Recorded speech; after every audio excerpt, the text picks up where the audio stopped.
A mum and her 2 young children were found dead under a duvet, an inquest heard today. Sydnie-Blu MacFarlane, 29, her daughter Dolce-Mai Dada, 9, and her 3-year-old son Rhys Dada were discovered in bed together at their home in Greenwich, southeast London on January 30 last year. A handwritten note was found in the house stating, "We are to be buried together. No one is to separate me from my babies," the inquest heard. In the weeks leading up to the tragedy, mum of 2 Sydnie-Blu had been warned she would be kicked out of her house, the inquest heard. She had also suffered a miscarriage and had fallen out with a friend over alleged infidelity, Southwark Coroner's Court heard.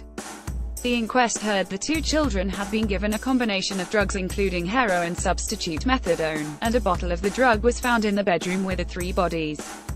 Sydnie-Blu MacFarlane's daughter Dolce-Mai Dada, 9, and her 3-year-old son Rhys Dada. Image, Facebook. The inquest heard it was very unlikely the children had taken the drugs by accident and there were no sign of other injuries. Image, Facebook. The inquest heard it was very unlikely the children had taken the drugs by accident and there were no sign of other injuries.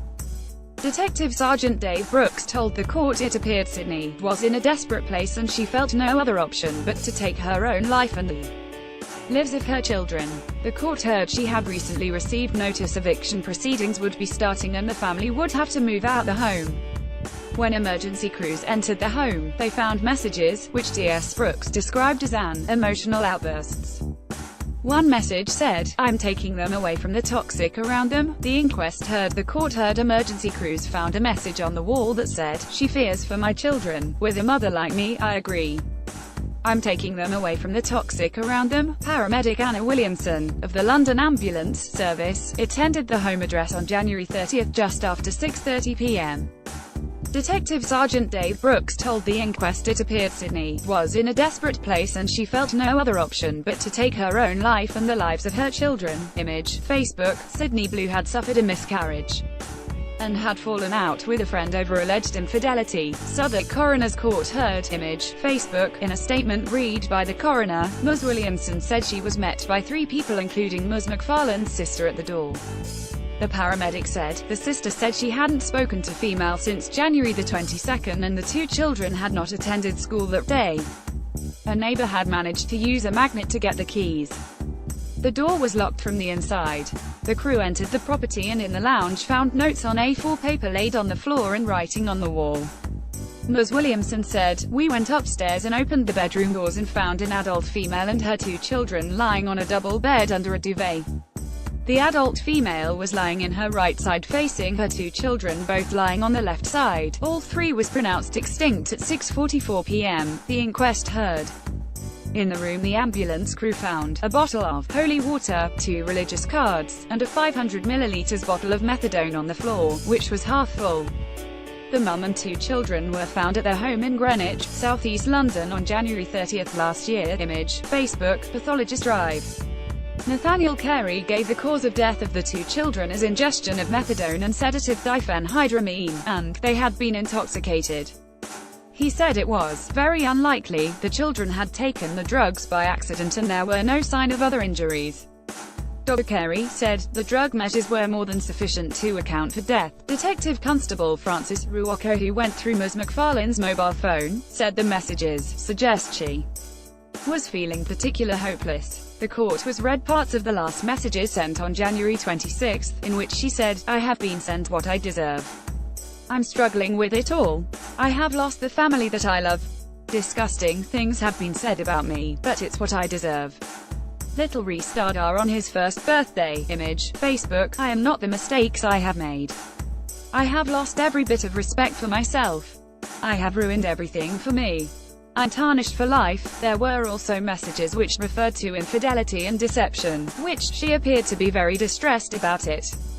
She concluded Ms. MacFarlane was ashamed of herself, and felt she had ruined everything, which seemed to relate to some infidelity that had occurred.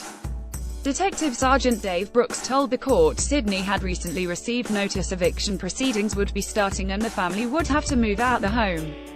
He said a total of 31 pieces of A4 paper with messages written on were spread out on the floor, with some written in small handwriting and other in block capitals, which he described as an emotional outbursts.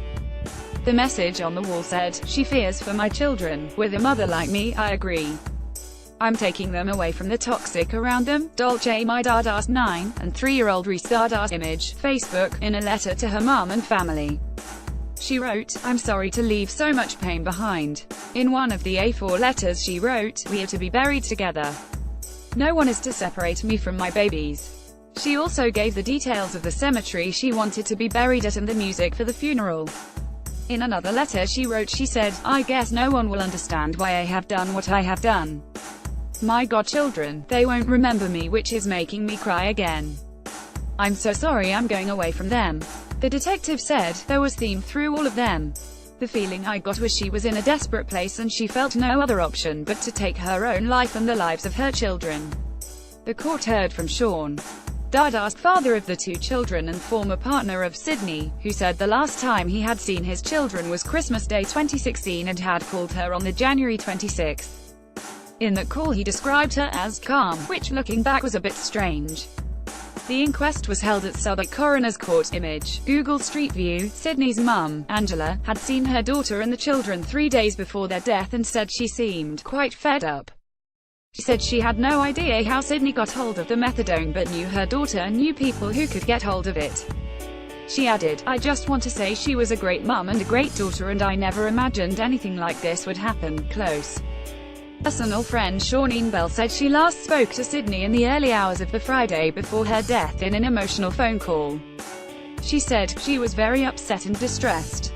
She said she had 28 days to get out her house, Sean was fighting for custody, and now she had lost me and she had nothing left to live for.